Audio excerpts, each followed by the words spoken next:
બોલો. આ કૂતરું છે. કૂતરાના બચ્ચાને ગલુડિયું કહેવાય છે.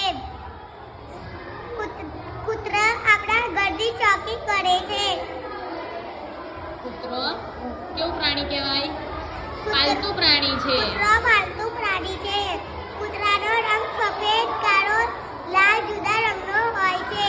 કૂતરો વફાદાર પ્રાણી છે. કૂતરો વફાદાર પ્રાણી છે. કૂતરાના પગ હોય છે. કૂતરાના 4 પગ હોય છે.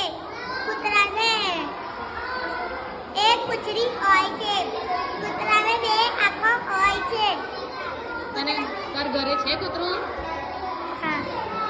Very good. કૂતરો શું ખાય? શું આપે છે તું ખાવા? રોટલી. રોટલી ખાય. Very good.